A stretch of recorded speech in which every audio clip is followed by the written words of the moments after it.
Hello my lovely student, this is Sonam. Welcome back to my channel. चलिए आज start करते हैं सर्किट चैप्टर जो है क्लास 9 का एनसीईआरटी।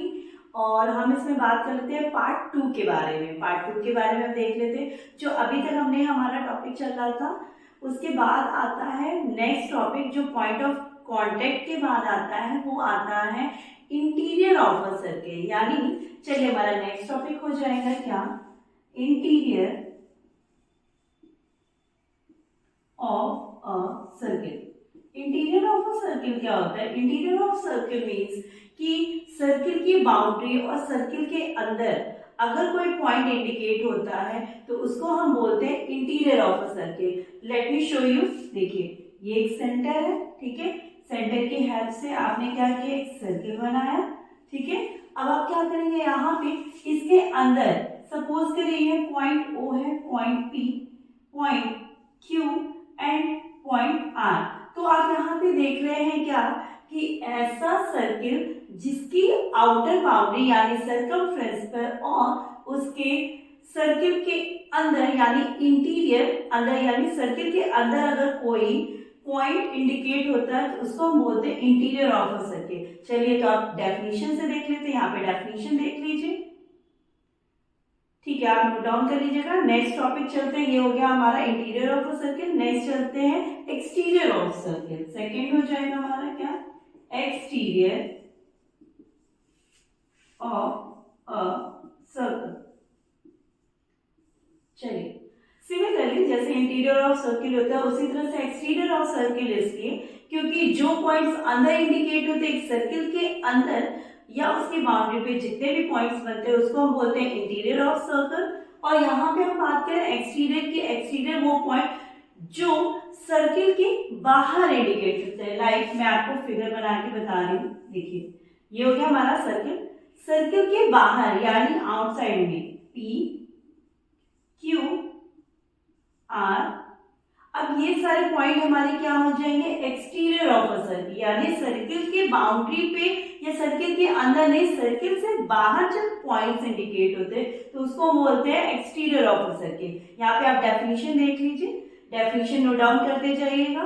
नेक्स्ट चलते हैं आगे, इसके बाद का पॉइंट देख लेते हैं हम लोग। नेक्स्ट टॉपिक है हमारा कंसेंट्रिक ऑफ सर्किल। यानी कंसेंट्रिक ऑफ सर्किल मीन्स कि एक सर्किल के अंदर यानी सेम सेंटर पे अगर दो सर्किल प्लॉट होते हैं तो उसको हम बोलते हैं कंसेंट्रिक ऑफ सर्किल। चलिए आइए मैं आपको डेफिनेशन से दिखाती हूँ। Concentric of a circle, of circle, ठीक है। ये हो गया हमारा topic concentric of circle. Concentric of circle के लिए क्या करेंगे, आपको करना ये है कि आपको एक सेंटर से यानी अगर मैं यहाँ पे एक सेंटर बना दूं, इस सेंटर की हेल्प से मैं यहाँ पे रेडियस स्मॉल लेके एक सर्किल ड्रॉ कर दूं, ठीक है, ओके। अब इसी सेंटर की हेल्प से यानी एक सेंटर की हेल्प से मैं रेडियस में थोड़ा सा चेंज कर दूं, ठीक है, रेडियस में चेंज करके और एक और मैं एक सर्किल प्लॉट कर दूं। तो इस प्रोसेस को यानी इस पैटर्न को हम बोलेंगे क्या, कॉन्सेंट्रिक ऑफ सर्कल। क्या बोलेंगे, कॉन्सेंट्रिक ऑफ सर्कल में यानी यहाँ पे रेडियस लिया है स्मॉल रेडियस आर और यहाँ पे हम ले रहे हैं कैपिटल रेडियस। तो अब आप ये पूछेंगे कि कैपिटल स्मॉल रेडियस क्या है। इट मीन्स ये स्मॉल रेडियस मैंने ले लिया 2 सेंटीमीटर का, ठीक है, ये हमारा सेंटर हो गया। इस सेंटर की हेल्प से मैंने एक सर्किल ड्रॉ किया, ठीक है। अब मैं क्या कर रही हूँ, 2 सेंटीमीटर की जगह हम अब क्या करेंगे, रेडियस को चेंज कर देंगे। तो रेडियस चेंज करने के लिए मैंने क्या किया, यहाँ से 5 सेंटीमीटर का मैंने रेडियस ले लिया। अगर आप रेडियस में चेंज करते हैं तो रेडियस में चेंज करने की वजह से सर्किल हमारा बड़ा प्लॉट होगा। तो यानी 2 सेंटीमीटर का सर्किल होगा तो वो छोटा प्लॉट होगा, और अगर 5 सेंटीमीटर, क्योंकि 2 से 5 बड़ा है तो इसका सेंटीमीटर के अकॉर्डिंग इसका सर्किल जो होगा बड़ा प्लॉट होगा। तो यानी सेम सेंटर से दो रेडियस के हेल्प से हम दो सर्किल एक ही सेंटर में हम जब बना पाते हैं तो ऐसे टॉपिक को बोलते हैं कॉन्सेंट्रिक ऑफ सर्किल। और यहाँ पे आप डेफिनेशन देख लीजिए, डेफिनेशन आप नोट डाउन करते जाइए, इसके आगे मैं आपको कराती जा रही हूँ। नेक्स्ट हमारा हो जाएगा आर्क ऑफ अ सर्कल। ये नोट डाउन हो जाए, नोट डाउन कर लीजिए आप लोग, उसके बाद हम करते हैं। सो हमारा ये आर्क ऑफ अ सर्किल हम स्टार्ट कर रहे हैं। आर्क ऑफ सर्किल क्या होता है? आर्क मीन्स होता है कर्व। जब आपने पॉलीगॉन चैप्टर में पढ़ा होगा कि आर्क जब हम cut arc like a polygon में आप कर्व पढ़े हैं।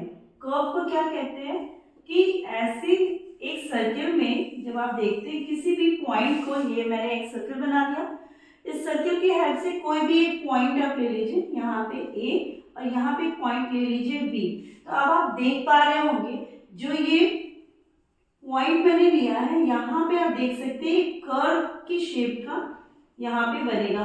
एक सर्किल के हर एक पार्ट में ये बन जाएगा। तो आप ये देख पा रहे होंगे ये कर्व की शेप का हो गया। इसी को हम क्या बोलते हैं? Curve of arc of a circle. ठीक है, इसको हम क्या बोलते हैं? आर्क। आर्क मीन्स होता है एक सर्कुलर टाइप का कट करना, इसको हम बोलते हैं arc of a circle.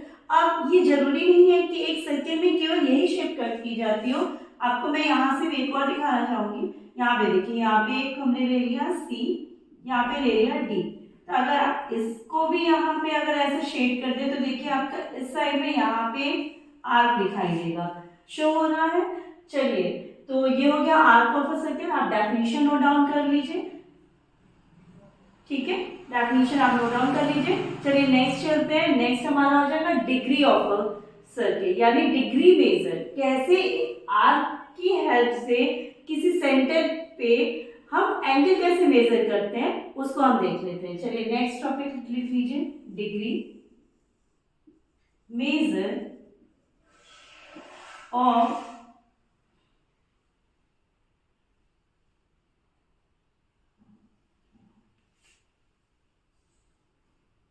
Degree measure of a circle, यानी सर्किल की हेल्प से डिग्री कैसे मेजर करते थे। यहाँ पे देखिए एक सर्किल बना लेते हैं। सर्किल बना लिया, ये इसका सेंटर हो गया। सेंटर बनाने के बाद आपको नीड होगी आर्क ऑफ अ सर्किल की, तो हम बना लेते हैं यहाँ पे आर्क ए और यहाँ पे बना लेते हैं आर्क बी। ये हो गया हमारा सेंटर ओ। अब ये आप देख पा रहे होंगे ये आर्क है। देखिए ये डार्क पोजीशन पे जो ये दिख रहा है आपका, ये एक आर्क हो गया। अब आप करेंगे क्या, इस सेंटर पॉइंट से यहाँ पे लाइन ड्रॉ करेंगे। देखिए यहाँ पे एक एंगल फॉर्म कर गया। ठीक है, मैं आपको एक बार फिर से दिखाती हूँ। ये देखिए ये हो गया। ठीक है, यहाँ पे हो गया सेंटर ओ, ये हो गया ए, ये हो गया बी। ठीक है, ये हमारे हो गए क्या, आर्क। ठीक है, अब इसकी हेल्प से जब हम यहाँ पे ओ पे जो एंगल बनाते हैं, यानी इस सर्किल का ये सेंटर पॉइंट, यहाँ पे जो एंगल बनेगा, सपोज करिए 45 डिग्री बन रहा है, तो यही हमारी जो हो जाएगी डिग्री। यानी सेंटर की हेल्प से हम डिग्री को कैसे मेजर करते हैं आर्क में, यही चीज हमें यहाँ पे बताना है। ठीक है, तो यहाँ पे हो गया ये डेफिनेशन नोट डाउन कर लीजिए। और ये हो गया degree measure of a circle. ठीक है, चलते हैं नेक्स्ट टॉपिक स्टार्ट करते हैं। कॉन्ग्रुएंट ऑफ सर्कल, यानी कॉन्ग्रुएंट ऑफ सर्कल। तो यहाँ पे हम सर्कल के बारे में ना बात करके हम यहाँ पे बात करेंगे कॉन्ग्रुएंट ऑफ आर्क, क्योंकि सर्किल के अंदर जब हम आर्क ले रहे हैं तो हम यहाँ पे बात करें कॉन्ग्रुएंट आर्क। तो मैं यहाँ टॉपिक पहले लिख लेती हूँ, congruent of an arc. An arc नहीं लिखेंगे, आर्क्स लिखेंगे, क्योंकि यहाँ पे एक आर्क की नीड नहीं होगी, हमें आर्क्स की नीड होगी, ए आर सी एस। ठीक है, अब मैं आपको थोड़ा सा क्लियर कर दूं कि congruent of an arc of arcs क्या होता है। कॉन्ग्रुएंट ऑफ आर्क्स में यानी एक सर्किल हम ले रहे हैं। ठीक है,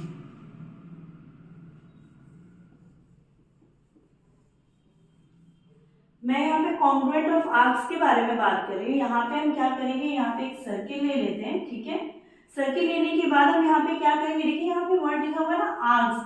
आर्क्स का मतलब होता है एक से ज्यादा। ठीक है, तो यहाँ पे हमने ले लिया ए बी, एक आर्क ले लिया।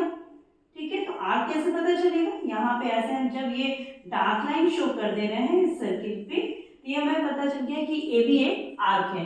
और यहाँ पे हमने एक ले लिया सी, एक पॉइंट ले लिया डी, तो ये भी एक हमारा एक आर्क हो गया। ठीक है, इन दोनों आर्क को इस सेंटर की हेल्प से, अब सर्किल है तो ऑब्वियसली बात है सेंटर जरूर होगा। ठीक है, सेंटर की हेल्प से यहाँ पे हमने क्या किया, इस आर्क को मिला दिया। ठीक है, तो अब आप यहाँ पे देख पा रहे हो कि दो ट्रायंगल फॉर्म कर रहे हैं। अब ये दो ट्रायंगल कैसे है, ये दो ट्रायंगल है कॉन्ग्रुएंट ट्राइंगल। कॉन्ग्रुएंट ट्राइंगल भी नहीं है, कॉन्ग्रुएंट पार्ट, कॉन्ग्रुएंट आर्क हम यहाँ पे यूज करेंगे वर्ड।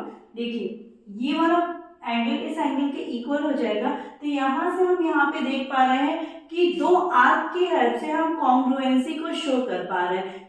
इस पॉइंट को हम बोलते हैं कॉन्ग्रुएंट ऑफ आर्क्स, और यहाँ पे ये रही इसकी डेफिनेशन। आप डेफिनेशन नोट डाउन करते जाइए। तो यहाँ पे आपको क्लियर हो रहा है ना कि कॉन्ग्रुएंट ऑफ आर्क में क्या करते हैं, कॉन्ग्रुएंसी शो करनी है। और कॉन्ग्रुएंसी क्या होती है, दो प्रॉपर्टीज यानी दो, अगर हम टाइप ऑफ ट्राइंगल्स ले रहे हैं यानी इक्विलेटरल ट्राइंगल के दो फिगर्स ले रहे हैं, दो ट्राइंगल ले रहे हैं, दोनों ट्राइंगल में सिमिलैरिटी शो करना। मैंने आपको इससे पहले भी बता रखा है, जो हमारी प्रॉपर्टीज होती हैं उनको हम यहाँ पे यूज करेंगे।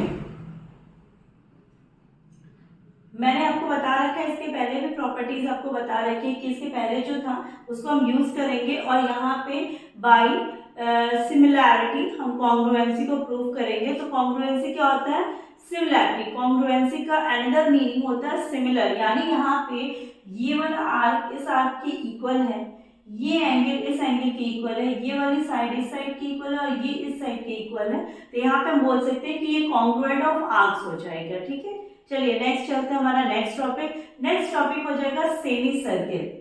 अब आप बोल रहे होंगे सेमी सर्किल, तो सेमी सर्किल, चलिए सेमी सर्किल क्या होता है। सेमी का वर्ड का मतलब ही पहले जान लेते हैं। सेमी का मतलब होता है हाफ। क्या होता है, हाफ। ठीक है, ये आप नोट डाउन कर लीजिए, और यहाँ पे आप डेफिनेशन भी देखते जाइए। ठीक है, डेफिनेशन यहाँ पे दिखा रहा है, तो सेमी का मतलब होता है हाफ। सेमी सर्किल का मतलब हाफ ऑफ सर्किल। ठीक है, हाफ ऑफ सर्किल। अब आप पूछ रहे हैं हाफ ऑफ सर्किल यानी एक सर्किल को कट कर दे। यस, करेक्ट, यानी एक सर्किल को कट करने पे जो उसका पार्ट हमें मिलता है उसको हम बोलते हैं semi circle. Like I show you. ठीक है, ये हो गया सेंटर।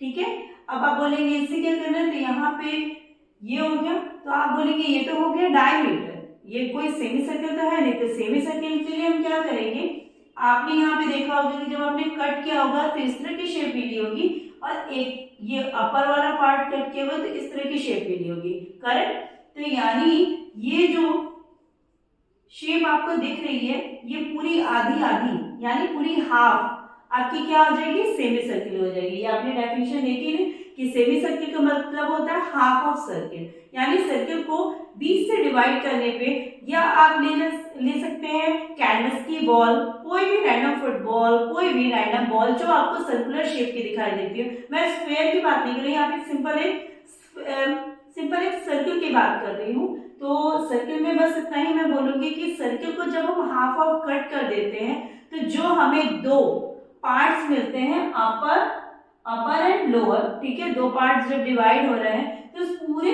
पार्ट को हम क्या बोलेंगे, सेमी सर्किल बोलेंगे। ठीक है, डेफिनेशन होगी। चलिए नेक्स्ट चलते हैं, नेक्स्ट इसका पार्ट देख लेते हैं। नेक्स्ट क्या है, this segment of circle. Segment of a circle, segment of a circle means कि आप यहाँ पे सेगमेंट ऑफ सर्कल मीन्स यहाँ पे आप बताने की कोशिश करें कि एक सर्किल में सेगमेंट वर्ड क्या होता है।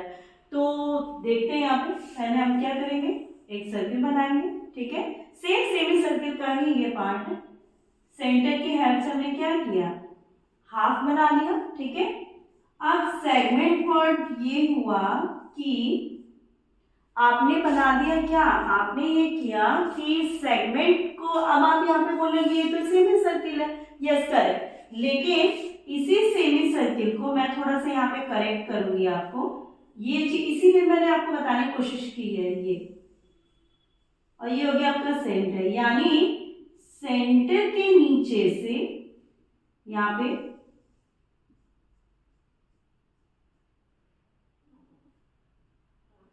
ठीक है, यानी सेंटर के अपवर्ड या सेंटर के डाउनवर्ड अगर आप कोई लाइन ड्रॉ करते हैं तो उसको हम बोलेंगे सेगमेंट ऑफ सर्किल। ये हमारा क्या हो जाएगा, segment of circle, segment of circle. कैसे, इसको अगर आप थोड़ा सा ध्यान से देखें तो यहाँ पे मैंने आपको बताया था कि एक सर्किल लेना है, सेंटर की हेल्प से हमने क्या किया था, एक लाइन ड्रॉ की थी, ठीक है, और इसको हम क्या बोल रहे थे, सेमी सर्किल। तो सेमी का मतलब होता है हाफ, ठीक है, लेकिन अगर हम बात करेंगे सेगमेंट की, तो सेगमेंट का मतलब होता है सेंटर से थोड़ा सा नीचे, ठीक, उसको हम बोलते हैं सेगमेंट ऑफ सर्कल। तो ये वाला पार्ट हमारा क्या हो जाएगा, सेगमेंट ऑफ सर्कल, ठीक है, ये हो गया सेगमेंट ऑफ सर्कल। आप डेफिनेशन नोट डाउन करते जाइए, ठीक है। चलिए अब इसके आगे नेक्स्ट टॉपिक ये, अगर आपका डेफिनेशन नोट डाउन हो जाएगा, आप वीडियो पॉज करते जाइएगा, डेफिनेशन नोट डाउन करते जाइएगा, और टॉपिक्स अगर क्लियर ना हो तो आप मुझे कॉन्टेक्ट में नीचे रिव्यूज में आप मुझसे पूछ भी सकते हैं कि आपको जो टॉपिक्स नहीं क्लियर है, मैं फिर से आपको वीडियो बना के समझाने की कोशिश करूँ, जो भी टॉपिक्स आपके नहीं क्लियर होते हैं, ठीक है, कमेंट्स में आप मुझे बताते जाइएगा, मैं आपको क्लियर कर दूंगी, ठीक है। सेगमेंट के बाद आते हैं, इसमें दो पार्ट बनेंगे, एक होगा मेजर सेगमेंट, एक होगा माइनर सेगमेंट। अब मैं आपको बताती हूँ मेजर सेगमेंट, माइनर सेगमेंट, ठीक है। तो अब आप पूछेंगे मुझसे कि मेजर सेगमेंट माइनर सेगमेंट क्या होता है, तो यहाँ पे मैं एक टॉपिक पे आपको क्लियर कर देती हूँ। यहाँ पे हमने बना लिया एक सर्किट, सर्किट को बनाने के बाद हमने बना लिया सेंटर, सेंटर को बनाने के बाद हमने बनाया यहाँ पे सेगमेंट, ये हो गया हमारा सेगमेंट, ठीक है। तो आप यहाँ पे बस सिंपल सा एक ही कॉन्सेप्ट है, जो हमारा बड़ा वाला एरिया होगा, सर्किल में जो बड़ा वाला एरिया होगा उसको हम बोलेंगे मेजर सेगमेंट, और जो छोटा एरिया होगा उसको हम बोलेंगे माइनर सेगमेंट। बस यही इन दोनों में डिफरेंस था, ये सेगमेंट के पार्ट्स ही थे, major segment and minor segment. अब डेफिनेशन भी यहाँ पे नोट डाउन करते थे, डेफिनेशन के थ्रू भी क्लियर हो जाएगा, और मैं आपको टॉपिक्स वाइज भी क्लियर कर रही हूँ कि मेजर सेगमेंट और माइनर सेगमेंट में डेफिनेशन के बाद आपको इनकी हेल्प की जरूरत पड़ेगी। फिगर के बिहार में आप फिगर की हेल्प से अगर आप देखेंगे तो आपको ज्यादा अच्छे से क्लियर हो पाएगा कि मेजर सेगमेंट मींस की बड़े वाले पार्ट का जो पार्ट्स है उसको हम बोलेंगे मेजर सेगमेंट, और माइनर सेगमेंट वो जो कि छोटा आर्क के थ्रू छोटा जो सर्कल का पार्ट मिलेगा उसको हम लोग बोलेंगे माइनर सेगमेंट। चलिए नेक्स्ट स्टार्ट करते हैं। नेक्स्ट हमारा टॉपिक है quadrant of circle. Quadrant of circle, quadrant तो आप जानते ही होंगे, आपने पहले भी पढ़ रखा है, यानी एक्स एक्सिस और वाई एक्सिस के जब हॉरिजॉन्टल और वर्टिकल लाइंस को जब हम मीट कराते हैं ओरिजिन पे, उसको हम बोलते हैं क्वाड्रेंट ऑफ सर्कल। बहुत बच्चे होंगे जो नहीं जानते होंगे क्वाड्रेंट ऑफ सर्कल, चलिए मैं आपको बताने की कोशिश करती हूँ। आपने बार ग्राफ देखा है? बार ग्राफ में हम क्या करते हैं, बार ग्राफ में हम करते ये हैं कि बार ग्राफ में जो पतली पतली लाइंस होती हैं, ठीक है, वन बॉक्स कंसीडर करती हैं, ठीक है। तो आपने देखा होगा कि हम क्या करते हैं, हम बार ग्राफ की हेल्प से उस पर हम एक्स एक्सिस या वाई एक्सिस को प्लॉट करते हैं, ठीक है। तो अब हम ये देखने की समझने की कोशिश करिएगा, ये देखिए अभी ये क्या दिख रहा है आपको, सिंपल प्लस, आप बोलोगे कि ये तो सिंपल प्लस। हमारा टॉपिक है quadrant of circle. Quadrant of circle क्या होता है, आप बोलोगे कि क्वाड्रेंट वर्ड तो हमने कभी सुना नहीं, नहीं आपने सुना है, चलिए बताते हैं कैसे। आपने बार ग्राफ तो देखा होगा, बार ग्राफ में हम क्या करते हैं, बार ग्राफ में हम करते ये हैं कि आपको एक्स एक्सिस और वाई एक्सिस आपको प्लॉटिंग्स दी होती है, एक्स एक्सिस और वाई एक्सिस की हेल्प से आप क्या करते हो, प्लॉटिंग करते हो। तो आप कहोगे एक्स एक्सिस वाई एक्सिस क्या है, तो मैं आपको बताना चाहूंगी, आपकी कॉपी में बार ग्राफ होता है, ठीक है। तो बार ग्राफ में ऐसे आपको लाइंस बनी होती है, ठीक है, करेक्ट, ठीक है, बार ग्राफ में ऐसे लाइंस बनी होती है। बार ग्राफ में लाइंस बनी है तो एक लाइन में 10, एक बॉक्स में 10 लाइंस कंसीडर होती है, ठीक है। तो ये 10 लाइंस जो होती हैं इनकी हेल्प से हम, यानी एक एक बॉक्स की हेल्प से हम एक्स एक्सिस और वाई एक्सिस कोऑर्डिनेट प्लॉट करते हैं। कैसे, मैं आपको दिखाती हूँ, ये देखिएगा, ध्यान से देखिएगा।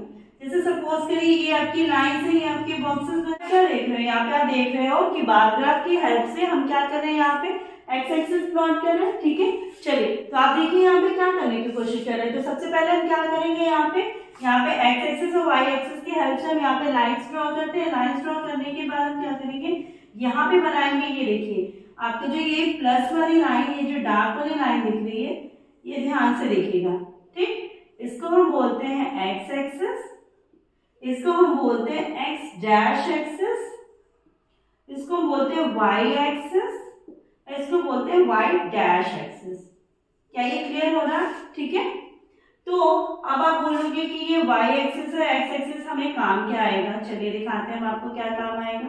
आपको करना ये है, चलिए ये देखिए, अब ये लाइंस डिलीट करने के बाद आप यहाँ पे क्या देख रहे हैं? Blank page. तो ये हमारा होता है, इसको बोलते हैं फर्स्ट क्वाड्रेंट। क्या बोलते हैं? First quadrant, QUADRANT quadrant. ठीक है, अब इसको भी तो क्या पहला वाला पार्ट को क्या बोलेंगे? First quadrant. चलिए इसको हम क्या बोलेंगे? Second quadrant. ठीक है, यहाँ पे डेफिनेशन भी आती जा रही है। आप note down, quadrant of the circle की डेफिनेशन है, इसको नोट डाउन करते जाइएगा। ठीक है, वीडियो पॉज करते जाइए, नोट डाउन करते जाइए। यहाँ पे आप क्या देख रहे हैं? ये देखिए, इस वाले बॉक्स को क्या बोलेंगे? Third quadrant. ठीक है, और लास्ट वाले पार्ट को हम क्या बोलेंगे? यहाँ पे फोर्थ क्वाड्रेंट। क्या बोलेंगे? Fourth quadrant, QUADRANT। अब आप ये बोलेंगे ये क्वाड्रेंट का यूज कहाँ है सर्किल में? तो यूज है, मैं आपको बताती हूँ। तो फर्स्टली आप पहले याद कर लीजिए, हमें क्या बनाना है? प्लस का साइन बनाना है। टॉप पे होता है y एक्सिस, डाउन में होता है y डैश, लेफ्ट में होता है x डैश और राइट में होता है x एक्सिस। ठीक है, उसके बाद फर्स्ट क्वाड्रेंट होता है यहाँ पे 0 to 90, 90 to 180 होता है सेकेंड क्वाड्रेंट, 180 to 270 ये क्या होता है? थर्ड क्वाड्रेंट, एंड 270 to 360 होता है हमारा fourth quadrant. First quadrant, second quadrant, third quadrant and fourth quadrant. अब हमें करना क्या है? इस क्वाड्रेंट का जो ये वाला पार्ट है, इसको हमें ऐसे सर्किल की बिहाफ में प्लॉट कर देना है। ठीक है, और यहाँ पे आपकी डेफिनेशन से, डेफिनेशन भी आप देखते जाइएगा। तो ये आपका हो गया क्वाड्रेंट ऑफ सर्किल, यानी एक सर्किल के अंदर हम क्वाड्रेंट प्लॉट करते हैं, उसको हम बोलते हैं क्वाड्रेंट ऑफ सर्किल। चलिए नेक्स्ट टॉपिक हमारा हो जाएगा क्या? Cyclic quadrilateral. क्या पढ़ेंगे हम? Cyclic quadrilateral. Quadrilateral, cyclic quadrilateral में क्या करना है आपको? सबसे पहले आप साइक्लिक से पहले ये जानिए कि क्वाड्रिलेटरल क्या होता है। तो अगर हम क्वाड्रिलेटरल की बात करें तो क्वाड्रिलेटरल में हमें करना ये होता है कि हम सब जानते हैं कि क्वाड्रिलेटरल की कुछ प्रॉपर्टीज होती हैं। वो क्या होती है कि 4 लाइन सेगमेंट्स होते हैं, उसके बाद लाइन सेगमेंट के साथ और क्या होता है? लाइन सेगमेंट के साथ होते हैं 4 वर्टेक्स होते हैं कि नहीं? 4 वर्टेक्स होते हैं। ठीक है, और क्या प्रॉपर्टी होती है? 4 एंगल्स होते हैं। ठीक है, तो यानी 4 लाइन सेगमेंट्स, 4 वर्टिसेस, 4 एंगल्स की हेल्प से जो हमें शेप मिलती है उसको हम बोलते हैं, क्या बोलते हैं? क्वाड्रिलेटरल बोलते हैं। ठीक है, तो क्वाड्रिलेटरल में हम यहाँ पे बता रहे हैं क्या कि हमें बनाना है क्वाड्रिलेटरल। तो सबसे पहले क्वाड्रिलेटरल बनाने के लिए एक बनाएंगे हम सर्कल, क्योंकि ये बना हुआ है क्या? Cyclic quadrilateral. ठीक है, और अभी हमको पता भी, अभी मैंने आपको प्रॉपर्टीज भी बताई। क्या बताई है कि क्वाड्रिलेटरल में 4 एंगल्स होते हैं। Angle A, angle B, angle C, angle D, ये हमारे 4 एंगल्स होने चाहिए। ठीक है, तो क्वाड्रिलेटरल बना लेते हैं। तो सपोज के लिए यहाँ पे मैंने ए बना लिया, ये हो गया बी, ये हो गया सी, और यहाँ कहीं हो गया डी। ठीक है, तो ये हमारे 4 एंगल्स बन गए। तो यहाँ ए से बी गए, बी से सी, सी से डी एंड डी से ए, सी से डी एंड डी से ए। तो ये हमारा हो गया क्या? Cyclic quadrilateral. तो आप कहेंगे साइक्लिक क्वाड्रिलेटरल कैसे, इसकी प्रॉपर्टी कैसे समझ में आएगी? तो मैं आपको एक चीज बताना चाहूंगी, ए से बी जा रहे हैं, बी से सी जा रहे हैं, सी से डी जा रहे हैं, डी से ए जा रहे हैं। तो यानी 4 वर्टेक्स का यूज हो रहा है। और साइक्लिक क्वाड्रिलेटरल ये कहता है, यानी इसके सर्कमफ्रेंस पे, इसके आउटर बाउंड्री पे अगर क्वाड्रिलेटरल के चारों वर्टेक्स अगर लाई करते हैं तो ऐसी प्रॉपर्टी, ऐसे क्वाड्रिलेटरल को हम बोलेंगे cyclic quadrilateral. Let me show you. देखिए यहाँ पे इसके चारों पॉइंट्स जो है वो क्या हो रहा है? साइक्लिक क्वाड्रिलेटरल के अकॉर्डिंग क्या हो रहा है? इसके सर्किल को, यानी इसके सर्कमफ्रेंस को टच करते हुए जा रहे हैं। तो ऐसे पॉइंट्स क्या हो जाएंगे? Cyclic quadrilateral. अब angle A plus, angle B plus, angle C plus, angle D is equal to 360 degree. ये क्वाड्रिलेटरल की प्रॉपर्टी होती है। यहाँ पे आपका डेफिनेशन भी आ रहा है, डेफिनेशन आप नोट डाउन कर लीजिए। यहाँ पे आपको फिगर के थ्रू मैंने बता दिया कि साइक्लिक क्वाड्रिलेटरल क्या होता है। साइक्लिक क्वाड्रिलेटरल में ये तो प्रॉपर्टीज क्लियर हो गई। ये हो गया आपका इंट्रोडक्शन चैप्टर सर्किल का। ठीक है, तो ये हो गया आपका चैप्टर इंट्रोडक्शन सर्किल। और इसके आगे हम जब नेक्स्ट अब स्टार्ट करेंगे तो इसके आगे हम कराएंगे नेक्स्ट एक्सरसाइज क्वेश्चन जो होगा हमारा। तो अगर आपको ये वीडियो अच्छा लगा हो तो please like share and subscribe my channel, और बहुत अच्छा लगा तो अच्छे अच्छे कमेंट्स दीजिए और मोटिवेट कीजिए कि ऐसे मैं और अच्छे अच्छे वीडियोस बनाऊं और आपके सारे पॉइंट्स को क्लियर करूं। अगर किसी को कोई डाउट है तो वो मुझे कमेंट्स सेक्शन में जाके कमेंट करके पूछ सकता है कि आपको कोई पॉइंट है जो क्लियर नहीं हुआ है, तो मैं आपको फिर से बताने की कोशिश करूंगी। Thank you so much my lovely student. Thank you for all. Thank you.